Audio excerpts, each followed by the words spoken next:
حضرت شاہ ولی اللہ حجت اللہ البالغہ میں فرماتے ہیں کہ نماز کے اصل عناصر 3 ہیں۔ ایک یہ کہ قلب اللہ تعالیٰ کی لا انتہا عظمت و جلال کے دھیان سے سر افگندہ ہو۔ نماز کے اصل عناصر حضرت شاہ ولی اللہ حجت اللہ البالغہ حضرت شاہ ولی اللہ نے حجت اللہ البالغہ میں 3 عناصر ذکر کیے۔ پہلا یہ ہے کہ قلب اللہ تعالیٰ کی لا انتہا عظمت و جلال کے دھیان سے سر افگندہ ہو۔ دوسرا یہ کہ اللہ تعالیٰ کی اس عظمت و کبریائی اور عاجزی و سر افگندگی کو بہتر سے بہتر الفاظ میں اپنی زبان سے ادا کرے۔ تیسرے یہ کہ باقی تمام ظاہری اعضاء کو بھی اللہ تعالیٰ کی عظمت و جبروت اور اپنی عاجزی و بندگی کی شہادت کے لیے استعمال کرے۔ یہ 3 عناصر ہم کو اپنے ذہن میں رکھ کر جب ہم نماز پڑھیں گے تو نماز غفلت اور معصیت سے بچاؤ کا سامان بن سکتا ہے۔ ظاہر ہے کہ نماز کی شکل میں جب اللہ کا ذکر اور اس کے سامنے عاجزی اور نیاز مندی کا مظاہرہ اتنا ہمگیر اور اتنا کامل ہوگا اور انسان کے تمام ظاہر و باطن پر اس کی چوٹ پڑے گی، اس کا دل اور اس کی زبان اور اس کے تمام اعضاء ظاہری اعضاء سب یکساں طور پر اس میں شریک اور اس سے متاثر ہوں گے، اور پھر دن رات میں کئی بار اس عمل اور اس وظیفے کا اعادہ ہوگا تو غفلت اس کے مقابلے میں کہاں تک ٹھہر سکے گی، اور انسان سے معصیات اور فواحش و منکرات کا صدور کیوں کر ہوگا۔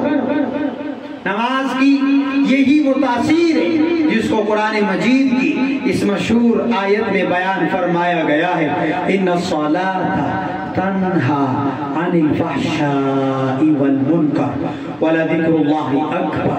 بے شک نماز بے حیائی کی باتوں اور برے کاموں سے روکتی ہے، اور اللہ کی یاد تو بہت بڑی چیز ہے۔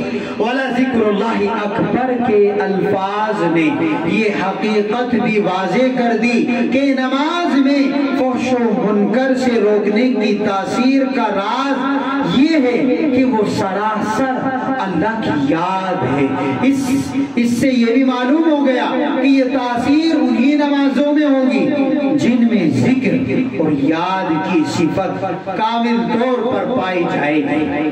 بس آج کل عام طور سے جس طرح غفلت کے ساتھ نمازیں پڑھی جاتی ہیں کہ بسا اوقات پڑھنے والوں کو بھی خبر نہیں ہوتی کہ انہوں نے اپنی نمازوں میں اپنے رب سے کیا کہا اور کیا مانگا۔ شعور اور حضور سے خالی ایسی نمازوں سے اگر تقوی والی زندگی پیدا نہیں ہوتی، بری عادتیں نہیں چھوٹتی، تو اس میں نماز کا کیا قصور ہے؟ جس دانے میں جان اور مغز ہی نہ ہو اس سے درخت کیوں کر پیدا ہو سکتا ہے؟ حضور صلی اللہ علیہ وسلم نے فرمایا، جس شخص کی نماز نے اس کو بد اخلاقیوں اور برائیوں سے نہ روکا، اس کی نماز گویا نماز ہی نہیں ہے۔ بہرحال نماز کی یہ تاثیر تب ہی ظاہر ہو سکتی ہے جبکہ نماز غفلت والی نماز نہ ہو، بلکہ سراسر ذکر ہو، جسم و زبان کا بھی ذکر ہو اور دل کا بھی ذکر ہو۔ اللہ تبارک و تعالی ہمیں نماز کا خشوع اور خضوع عطا فرمائے۔ نماز کے یہ 3 عناصر جو حضرت شاہ ولی اللہ رحمت اللہ علیہ نے حجت اللہ البالغہ میں تحریر فرمائے، یہ 3 عناصر اللہ ہم سب کو بھی عطا فرمائے۔